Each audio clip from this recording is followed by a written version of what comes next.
किस्त नंबर 6। मैं उम्मी के इस सफ़ेद झूठ पर कोई हैरान नहीं हुआ क्योंकि मैं जानता था कि उनके साथ रात भर किया हुआ। मैंने बाइक निकाली और करीब मौजूद बाजार से जाकर नाश्ता करके दोस्तों के पास चला गया, जहां से मेरी वापसी 2 घंटे बाद हुई। अभी मुझे आए कुछ देर ही हुई थी कि बेल बजी। मैंने जाकर दरवाज़ा खोला तो सामने उम्मी थी, जिनके साथ जावेद भी था। उम्मी की हालत बहुत ख़राब हो रही थी, बाल बिखरे हुए थे, आंखें सुर्ख हो रही थीं और चेहरे से सारा मेकअप गायब था। उनसे चला नहीं जा रहा था। जावेद अंकल उनको सहारा देकर अंदर ला सके और उनके बेडरूम में ले गए। मैंने दरवाज़ा लॉक किया और जाकर पूछा, क्या हुआ आपको? तो इस पर जावेद अंकल ने कहा, वॉशरूम में गिरने से मोच आ गई, मैंने दवा दी है, उनको आराम करने दो। मैंने पूछा, आप कौन हैं? उम्मी ने जो आंखें बंद किए लेटी थी बेड पर खोल कर बोली, ये जावेद अंकल हैं तुम्हारे, उनको सलाम करो, मेरी सहेली के हस्बैंड हैं। मैंने उनको सलाम किया और कहा, आप बैठे, मैं आपके लिए कोल्ड ड्रिंक लाता हूँ। उम्मी, अब पिएंगी नहीं बेटा, मेरे लिए जूस ले आओ। मैं किचन में जाकर फरीद से कोल्ड ड्रिंक और जूस ले आया और उनको दिया। जावेद उम्मी के साथ बेड पर ही बैठा था। दोनों जूस और कोल्ड ड्रिंक पीने लगे। उम्मी ने मुझे कहा, तुम अपने कमरे में जाओ। मैं अपने करने में आया। कुछ देर में उठ और सोचा जाकर देखूं तो क्या बात हो रही है दोनों में। मैं आहिस्ता से उनके कमरे के दरवाजे के करीब आकर खड़ा हुआ और अंदर झांक कर देखा तो जावेद और उम्मी छोटी मोटी शरारतें जारी थीं। अब छोड़ दूँ ना प्लीज। जावेद रात भर भी सोने नहीं दिया और आते वक्त गाड़ी में भी तुम्हारी से मेरा चेहरा और बाल भर गए। शुक्र है, राहील ने पूछा, नहीं वरना क्या जवाब देती। अब जाओ, मुझे सुना है, क्या करूं यार, तुम इतनी प्यारी औरत हो, दिल करता है हर वक्त तुम्हें, दिल ही नहीं भरता। उम्मी बोली, जाल मैं थक गई हूं बहुत, तुम लोगों ने मुझे बहुत थका दिया है। अब कुछ दिन सब्र करो। अच्छा फिर कब मिलोगी बताओ? बताओ ना जान, जावेद ने उनसे फिर पूछा। मैं फ़ोन कर दूंगी, अब तुम जाओ और मुझे आराम करने दो।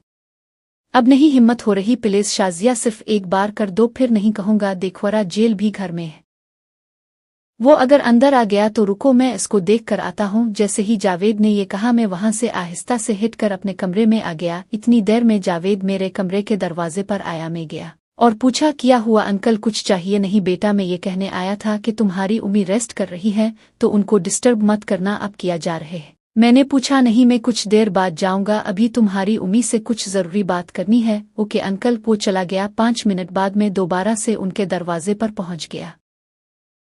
अंदर झांका तो जादीद को दरवाजे की तरफ पुश्त करके खड़ा था। अब जाओ, मुझे सख्त नींद आई है। जावेद बोला, दिल तो नहीं कर रहा जाने का, लेकिन जाना तो है, फिर मिलते हैं, मैं फ़ोन करूंगी। मैं दोबारा अपने कमरे में आ गया। जावेद एक बार फिर मेरे कमरे में आया और बोला, मैं जा रहा हूँ, दरवाज़ा बंद कर लो। मैंने बाहर जाकर दरवाज़ा लॉक किया और अंदर आया। सोचा उम्मी को पूछूं। उनके कमरे में गया तो वो लेटी हुई थी। मैंने कहा, क्या हाल है, कुछ खाना है ले आओ? नहीं मैं सोने लगी हूँ, मुझे डिस्टर्ब ना करना, और तुम खाना खा लो, जाकर बाहर से गेट लॉक कर जाना। मैंने बाइक निकाली और होटल पहुंच गया, खाना खाया और घर आकर 2 घंटे पढ़ाई की और सो गया। शाम को आंख खिली, फ्रेश होकर कमरे से बाहर निकला तो उम्मी किचन में थी। मैंने जाकर देखा, वो फ्रेश लग रही थी। हसब मामूल एक टी शर्ट और जीन्स पहनी थी, शर्ट काफी खिली थी। मैंने उनसे पूछा, अब तबीयत कैसी है? हाँ काफी बेहतर हूँ, तुम उठ के मैं चाय बनाती हूँ। मैं बाहर आ गया और कुछ देर बाद चाय भी बन गई। मैंने चाय पीते हुए उम्मी से पूछा, आपकी कौन सी सहेली की तबीयत खराब थी जो कल दिन से आज दोपहर तक मसरूफ थी? है एक दोस्त, तुम नहीं जानते वो दोस्त मर्द है या औरत? क्या मतलब तुम्हारा? मैंने अब खिलकर बात करने का फैसला किया। मतलब ये मेरी प्यारी उम्मी के जावेद और राशिद की अब के साथ के 2 शो मैंने लाइव देखते हैं, एक कल दिन को, दूसरा रात को। अच्छा तो अब ये काम भी शुरू कर दिया कि रात भर घर से बाहर कितनी गर्मी है जो खत्म ही नहीं हो रही। और आज दिन को जो जावेद के साथ, वो भी देखा मैंने। उम्मी की आंखें बाहर निकल आईं। मैंने एक और डायलॉग मारा और हाँ, उन तमाम की वीडियोस भी बना ली हैं मैंने बतौर सबूत। उम्मी का तो ये हाल हुआ कि काटो तो लहू नहीं किया। ख्याल है अबू को व्हाट्स ऐप कर दूं? ये आखिरी बात सुनकर उम्मी एकदम उठी और उनका थप्पड़ मेरे गाल को सुर्ख कर गया। कितने जलील इंसान अपनी सगी माँ को ब्लैकमेल करेगा, अब मुझे धमकियां दे रहा है। काश तो पैदा ही ना हुआ होता, कर ले जो करना है, लेकिन अब तेरे साथ क्या करूंगी मैं, ये तो सोच भी नहीं सकता। उम्मी ने सामने रखा मेरा मोबाइल फ़ोन उठा लिया और बोली, इसमें है ना सब, देख कैसे डिलीट होता है।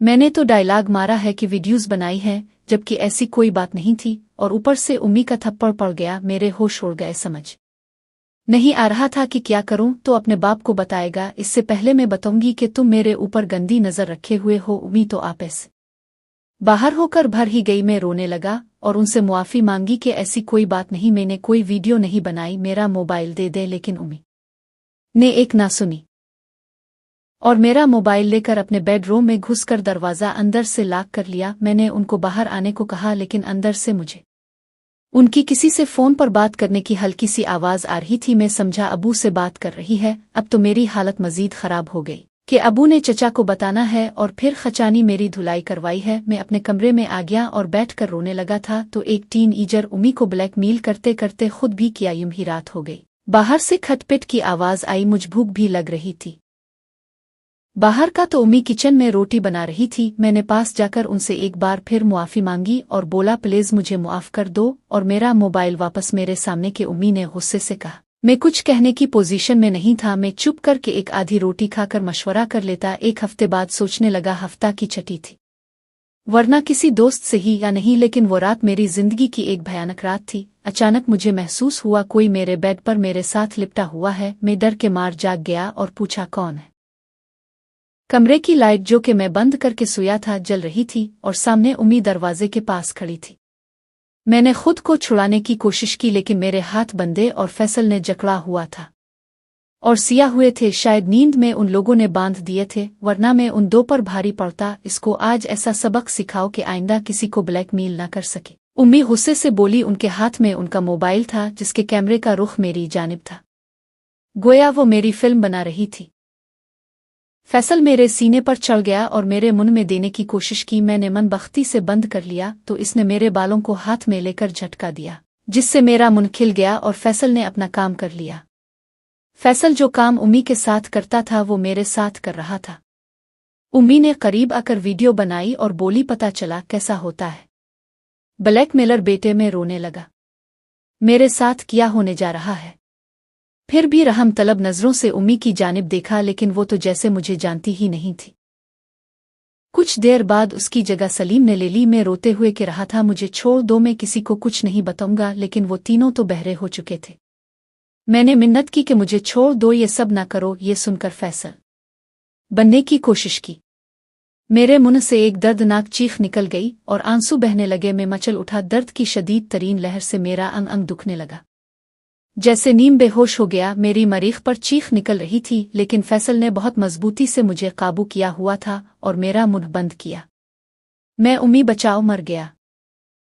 क्यों बेटे? उम्मी को ब्लैकमेल कर रहा था। अब सुना गया हाल है। उम्मी मेरे पास आकर बोली, प्लीज मुझे से भूल हो गई, अब नहीं ऐसा करूंगा। मैंने उम्मी से कहा, चुप कर माँ के लाडले, खामोशी से। और वो तीनों बाहर निकल गए। मेरी तो वो हालत थी कि उठता तो दर्द होता चला भी नहीं जा रहा था। एक सगी माँ ने महज अपने करतूत छुपाने के लिए बेटे के साथ ज्यादती करवा डाली थी अपने यारों से अपने सामने, और उसकी वीडियो भी बनाई थी। मैं तो सोच भी नहीं सकता था कि उम्मी मेरे साथ ये सब करेंगी। पूरा जिस्म दर्द से दुख रहा था, बुखार चढ़ गया था। उनको तो हाथ भी नहीं लग रहा था। मैं ऐसे ही पड़ा रहा नीम बेहोश। सुबह कब हुई मालूम नहीं। जब कुछ होश आया तो घड़ी 10 बजा रही थी। बहुत मुश्किल से उठा, आहिस्ता आहिस्ता चलता। वॉशरूम गया तो फिर से तेज दर्द शुरू हो गया और अंदर से खून आने लगा। तकलीफ की हालत में नहाया। बार बार रोना आ रहा था खुद पर। उम्मी से नफरत हो रही थी जिसने ये सब कर दिया था मेरे साथ। बाहर निकलने का कोई मौड नहीं था। चाचा के घर चला जाऊं, लिहाजा खामोशी से बाहर निकला। उम्मी कहीं नजर नहीं आई। मैंने बाइक निकाली। जब इस पर बैठा तो दर्द से चीख निकलवा दी। बाइक पर जाना मुहाल था। दोबारा इसको अंदर खड़ा किया और पैदल ही मार्केट जाकर पहले नाश्ता किया और फिर एक मेडिकल स्टोर से पेन किलर दवा लेकर खाई, जिससे दर्द कुछ कम हुआ। और चचा के घर पहुंच गया, जहां बच्चों की छुट्टियां थीं। स्कूल से उनको होमवर्क करवाया और दिन को खाने के बाद चची को उम्मी का फोन आया और मेरा पूछा कि यहाँ ही है। तो चची ने कहा, चची ने मुझे से पूछा, उम्मी को बताकर नहीं आए? मैंने बहाना किया वो मार्केट गई थी तो इसलिए उनको नहीं पता। दोपहर को दोबारा एक खुराक खाई। दर्द काफी कम था लेकिन सूजन थी। रात का भयानक वाकया याद करके बहुत दुख भी हो रहा था और गुस्सा भी आ रहा था। उन तीनों पर मेरा कोई ऐसा गहरा दोस्त भी नहीं था जिससे इस मसले पर बात करता उनसे से कोई इंतकाम लेता, खास तौर पर फैसल और सलीम से। बहरहाल दोपहर का खाना खाकर घर आया। उम्मी अपने कमरे में थी। मैं अपने कमरे में जाकर लेट गया। कुछ देर बाद मेरी आंख लग गई। शाम को उठा तो काफी बेहतर था, दर्द भी कम था। बाहर निकला तो उम्मी किचन में खाना बना रही थी। मैं खामोशी से टीवी लगाकर बैठ गया। अभी भी मुझे बैठने से तकलीफ हो रही थी। कुछ देर बाद उम्मी ने खामोशी से चाय लाकर मेरे सामने रख दी और खुद दोबारा किचन में चली गई। मज़ीद देखें किस्त नंबर 7 में। मोहतरम नाजरीन और सामेईन, इस कहानी का बकिया हिस्सा अगली आने वाली वीडियो में अपलोड किया जाएगा। अगर वीडियो अच्छी लगी हो तो हमारे इस यूट्यूब चैनल को सब्सक्राइब कीजिएगा और वीडियो को लाइक कीजिएगा और बेल आइकन पर ज़रूर क्लिक कीजिएगा ताकि न्यू अपलोड होने वाली वीडियो का नोटिफिकेशन आपको टाइम पर मिल सके। शुक्रिया।